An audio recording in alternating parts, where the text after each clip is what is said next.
virus الكورونا. Mr. António Guterres, United Nations Secretary General, welcome to Al-Arabiya, sir. It's a pleasure to be back in Al-Arabiya. Thank you, sir. Actually, we both are here at the United Nations Secretariat building. I am on the 4th floor and you are on the 38th floor practicing social distancing in the best sense.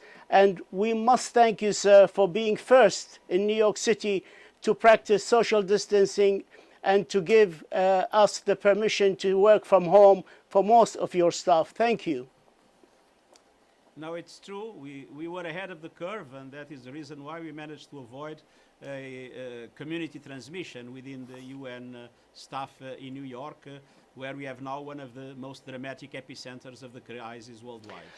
I would like to start by talking about the ceasefire, the call, the global call that you have made to the world 10 days ago, and you made a conference today about it for an immediate ceasefire in all corners of the globe. How do you rate the success of this call? Well, from the point of view of the acceptance by governments in general, by religious leaders, by the civil society, by people, there is a huge mobilization in favor of the ceasefire, and that is a success. It is also true that many movements and many governments that are parties to the conflict around the world have also said that they were ready to abide by the ceasefire. But the reality is that on the ground it has been extremely difficult to implement it.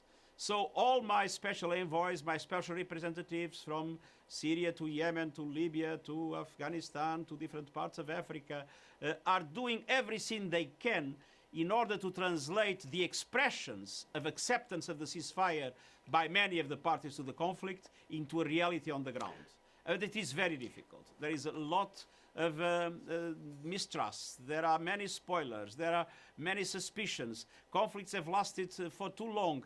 And so my appeal is to all those that have an influence on the parties to the conflicts, be it in Yemen, be it in Libya, be it in Syria, anywhere, all those that have an influence on the parties to the conflict to do everything to make sure that the parties to the conflict understand that it's no longer possible for humans to defeat other humans. If humans go on trying to defeat other humans, the virus will defeat all the humans. And the virus will win this battle in Syria or in Yemen or in Libya. We need to avoid it. And for that, we need a ceasefire here in these countries as in all others to make sure that we are able to join efforts to fight the biggest threat that humankind is facing at the present moment, the COVID-19. I would like to mention, sir, one of these parties are the Houthis in Yemen who accepted the call, yet we all saw them ignoring it and launching 2 ballistic missiles against civilians in Saudi Arabia. What can be done? More cajoling, more appeasing by the United Nations and the international community to these militias? Or are we going to practice more pressure on them to abide by this ceasefire? No, we are always the first to condemn any attack on civilians. And we obviously regret that after the appeal for the ceasefire, that the hostilities have spiked again in Yemen. But this is the moment in which the parties need to understand that they need to sit together to address the ceasefire, and not only the ceasefire, to address together the COVID-19 and to create the conditions for a serious political dialogue for peace in Yemen. I mean, the people of Yemen have suffered too much. And let's be clear, there is no military solution for the war in Yemen. And if things go on as they are, the only winner will be the virus. And this is something we cannot accept. I must say I have a special feeling, a special emotion in relation to the Yemeni people. When I was High Commissioner for Refugees, I saw the generosity of the Yemenis, receiving refugees from Somalia, granting them prima facie refugee status, opening their borders, their doors, their hearts. Yemenis are a very gentle, a very noble, and a very generous people. The Yemenis do not deserve to be simultaneously dying because of a war and dying because of a virus. I would like to speak about you, as you were for 9 years the High Commissioner for Refugees. How are they doing when countries are refusing to resettle them? They're living in very close quarters in the camps. How are they faring? unfortunately, the generosity is not proportional to the richness. We see enormous generosity to refugees in the developing countries that have opened their borders, their hearts to refugees coming. We see it in Africa, we see it in the Middle East. Unfortunately, in the developed world, we see borders closed, we see resettlement opportunities in decrease. And my appeal is that all need to be open to receive refugees, and all need to fully respect international refugee law. And refugees have rights that need to be respected. They cannot be treated based on feelings of xenophobia, based on feelings of discrimination. We all need to understand that they have suffered so much, and they need the respect of everybody, and especially those that have more resources. They have more responsibility to support them. The name and the credibility of the United Nations organization which you head is the sum of the credibility of its organs. One of the most important organs in this organization is the Security Council. How do you feel about the silence of the Security Council in this very difficult times for the whole world and a big threat for the peace and security in the world? I just received an invitation from the President of the Security Council to brief the Security Council next week. There was already an appeal for ceasefire in Afghanistan from the Security Council, and I strongly hope that all bodies of the UN will be able to commit very strongly to the fight against the virus. But it hasn't pronounced itself. The Security Council have been silent while the General Assembly has issued yesterday a resolution. The Security Council has stayed silent. Well, my role as Secretary General is not to be a promoter of division, is to be a promoter of unity. I'm not here in a blame game. I'm here to push for the whole UN system to be together, and to be together to fight the pandemic. And my appeal to the members of the Security Council or to the members of the General Assembly is the same. Let's unite and let's fight this common enemy. But they're not heeding the call, sir. Anyway, an estimated 100 million people receive United Nations assistance for a range of urgent needs, from staving off measles and cholera to preventing malnourishment. How worried are you that those who are in dire financial times, donor nation could reduce aid by humanitarian crisis worldwide? Well, I'm very worried, and that is the reason why we launched an additional appeal for humanitarian aid linked to COVID-19, asking countries not divert donations from other humanitarian programs to COVID-19, because people are still, as you say, suffering from other diseases. They are still suffering from malnutrition. They are still suffering from conflict. Refugees and displaced people are still in very vulnerable situations in relation to the disease itself. And so this is the moment in which generosity is absolutely essential. We have seen our country, like the United States, was able to mobilize $2 trillion to support, and I fully am in agreement with that measure, to support their workers, to support their small businesses, to make sure the economy survives the disease. I believe that with the same commitment developed countries are putting in addressing the problems of their economies must be put in supporting the developing world. The developing world to fight the disease, the developing world to address the economic and social consequences of the disease, and the response to the most vulnerable of the vulnerable situations where conflict still prevails, where fragility is, where refugees and displaced people are at the mercy of the virus if we don't act on time to prevent it. So my appeal is let people support those that are in their own countries, those that are in need in their own countries, but let's have solidarity around the world to be able to defeat the COVID-19 and to be able to deserve to be citizens of this world. On the 24th of March, sir, you launched this appeal of the $2 billion to combat the coronavirus 19. Can you report to us how is the response has been?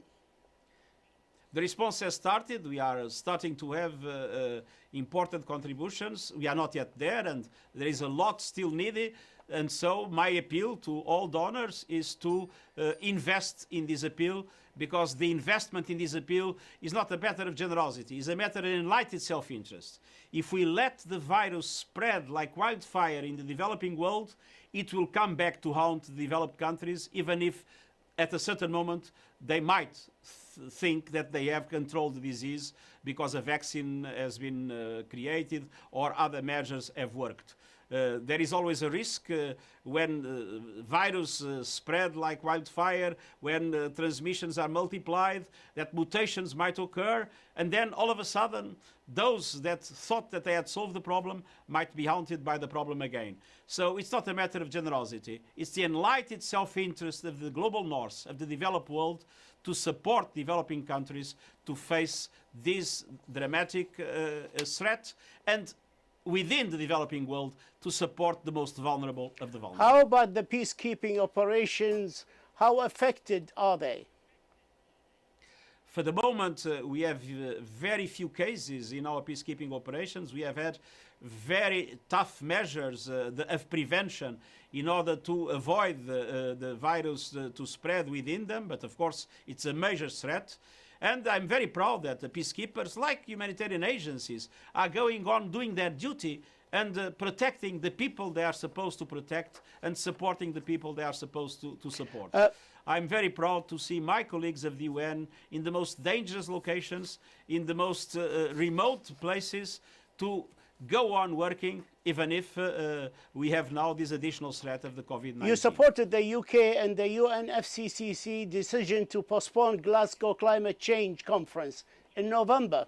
You tweeted in support of that until next year. Isn't it time to acknowledge that the September UNGA, United Nations General Assembly, is not feasible, and to give ample notice to nations for that postponement? It is yet early to take a decision. The decision is not mine. It will be a decision of the General Assembly itself, but it might happen. What for me is very important in relation to the postponement of the meeting on climate is to say that it is not with the virus that will fight climate change. And it's very important that when the virus leaves, we are able to concentrate our efforts, increasing our ambition on mitigation to reduce emissions, our ambition on adaptation to support the countries more impacted by climate change, and on finance for those that have less resources to be helped. And let's not forget, climate change remains the biggest threat for this century, and we cannot forget about it. Let's concentrate on COVID-19 now, but let's prepare to make sure that the recovery of COVID-19 is not just to reproduce the world of the past. It is to build a more sustainable and inclusive economy, a more sustainable and inclusive society, where climate change will be more effectively fought and where equality will prevail more in our communities. Two last questions, sir. You are a New Yorker. You live here. How is the crisis with the coronavirus virus affecting you and your family? How do you cope? How did it change your life? Well, I'm not a New Yorker. I am from Lisbon. My family, all my family is in Lisbon. My wife is in Lisbon, my children are in Lisbon, my mother is in Lisbon, and I am to a certain extent exiled in New York.